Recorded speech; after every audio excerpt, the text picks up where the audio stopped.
Nandot diha. Apla tara.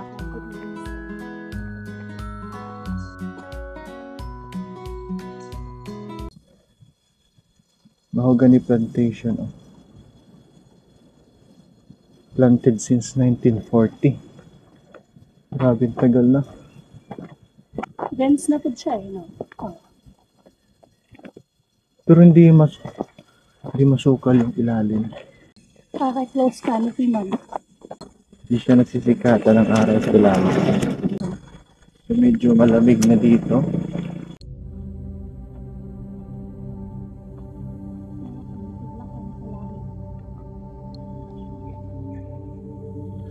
Look at that. Dalawa lang sila nagkakaibang kulay sa gitna. Mas matingkad yung sa gitna. Oh. Nag-uusap yung mga ibon.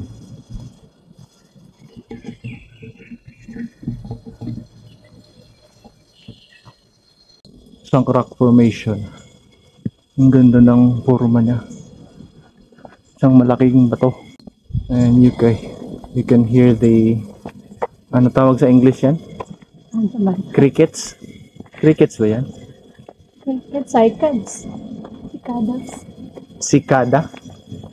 Cicads. Tapos mga crickets. Tumutunog siya kahit umaga. Tapos crickets. Iba yung crickets. Cicada. Kanang sa init, cicads na. Cicad, cicada. Cicada. Parang gabi eh. Lakas ng ano. Always gabi mo dito sa ila.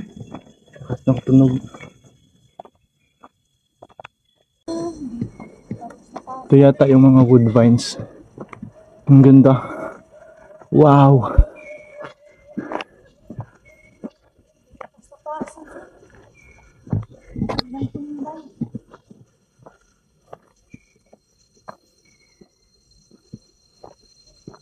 Sabi, ang dami niya. Tumatawid sa kabilang puno. Parang maliliit na siya na kahoy. Look at the beauty of Dipterocarps. Dipterocarp plantation. Dipterocarp plantation. Oh. Planted 1979. So mas nauna yung mahogany plantation, 1940. Pero na naman ay natural vegetation, good nga ano. Pero ang ganda nung ano.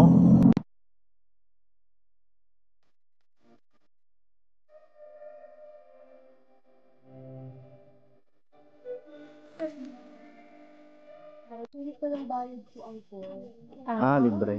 Kasi marami kang makakasalubong. Diretso na tayo. Mahilig ako umakyat sa hagdanan. Dito may buko, fresh buko, 30 pesos. Libre. Nice. Kasi marami kang makakasalubong. Hindi mo na kailangan ng tour guide. Pero dati po wala pong tour guide dito. Merong nakasabayan kami papuntang Picto naman sila. Pero kami dito lang kami sa Mud Spring muna. Ito yung baon namin. Tinapay lang. From Yigo. Buko mo ate, dito lang din. May jade vine dito. So, nagutom kami sa sobrang tarik ng dinaanan namin. Mapaga yun.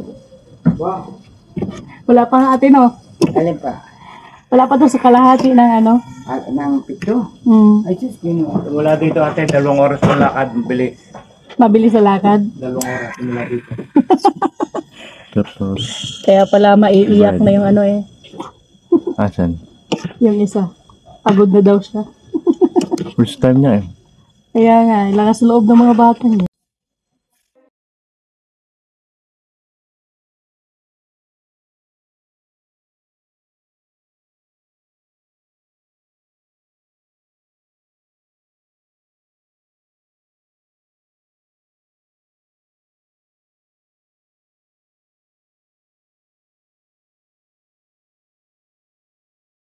Yan yung ano, nursery nila.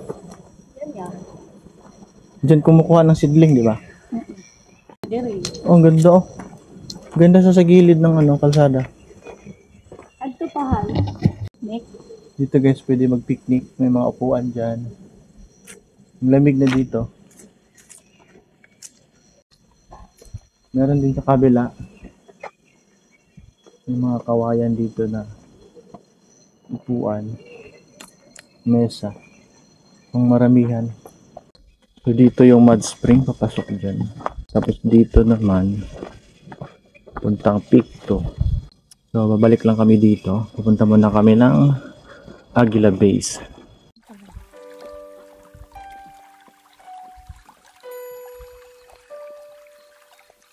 Campsite. Diba? Campsite. So pwede ka mag-camping dito. So I don't know kung mag-overnight ba dito. Ito siguro basta diha. Paparegister.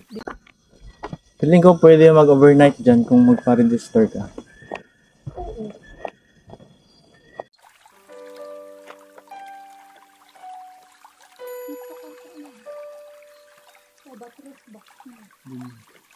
Nice.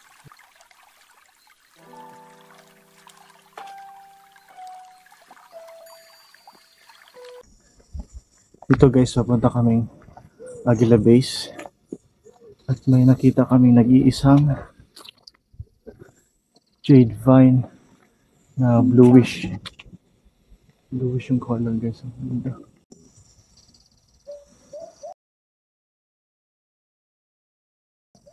May marami dito sa kalsada.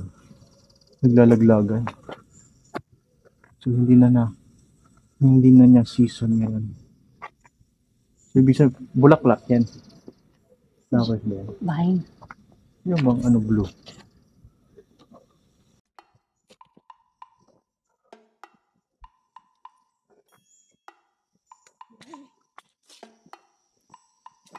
Marami kaya ito. Basa.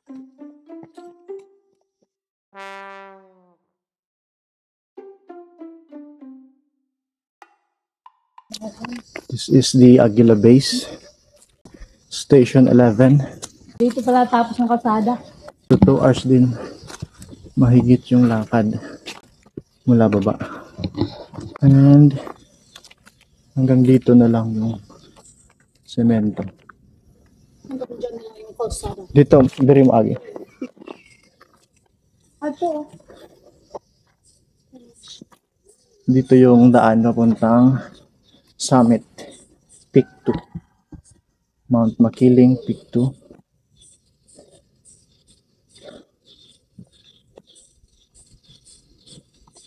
Pwede na tawag pang motor. Motor dire.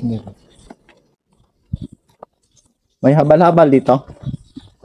Hanggang dito. Hanggang dito lang.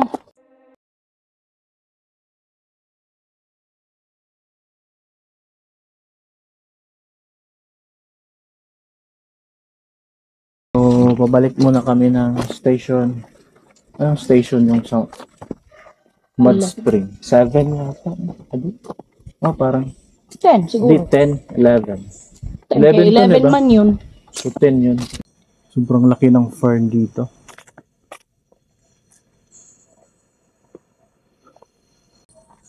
Kakaibang puno dito. 4 yung ano niya. Ganda oh. Ito yung dadaanan. Yung mga tiles lang nilagay. Going to Mud Spring.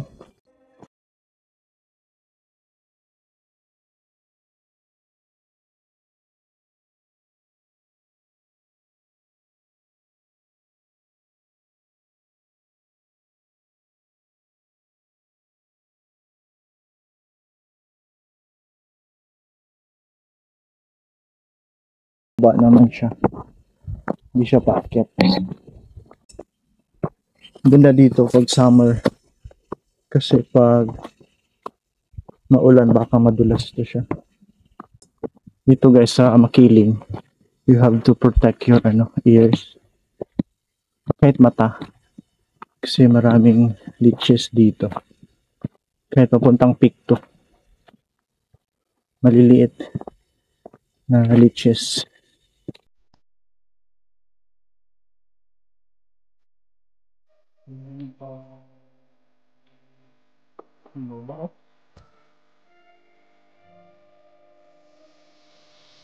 You have to careful dito. Kasi ang tarik ko.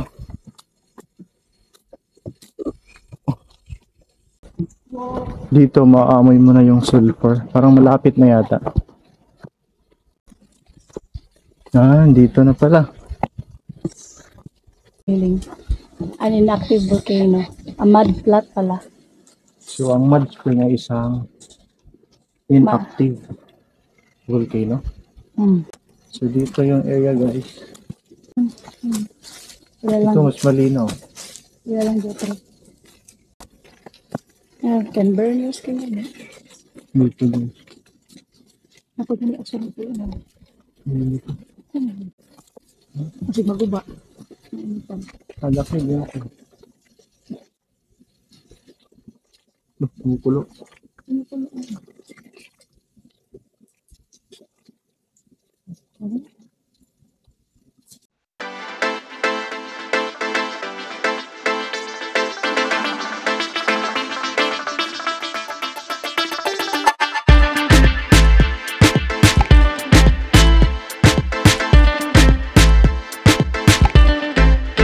Back to station 2. Doon naman tayo sa flat tracks. Pero dito, struggle ang pabalik.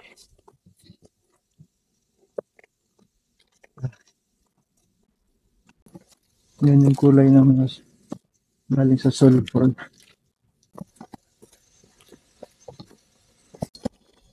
We are back here dito sa main road. So 30 minutes papasok, pabalik. Kasi di na kami nagtagal sa loob. So pahinga muna kasi matarik yung pabalik. Papunta dun sa loob. Medyo relax lang. So dyan tayo galing. Mud Spring. So isa pala siyang May po inactive pambaon, no? na volcano. Next stop natin. Bili mo ng tubig dyan. Tapos diretso na flat rocks.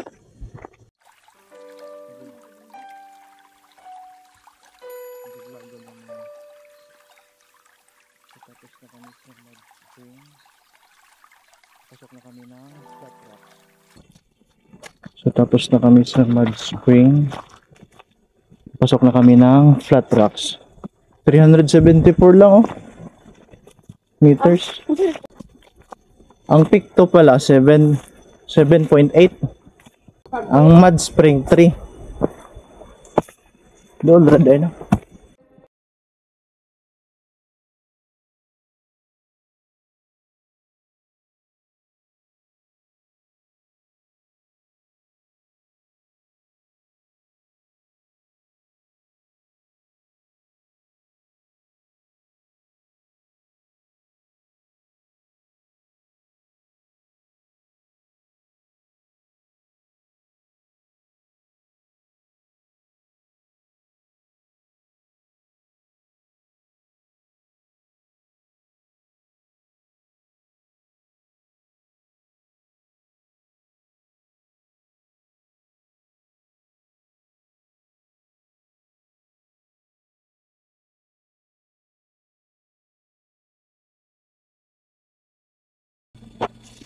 Palabas na kami.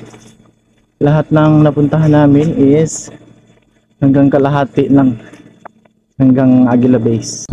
Yung peak to guys, total of 7 kilometers mahigit. Babalikan na namin yan sa susunod. Nakabanata. For now, hanggang Aguila Base lang muna kami. Mud spring Mud Spring at at flat rock. flat rocks.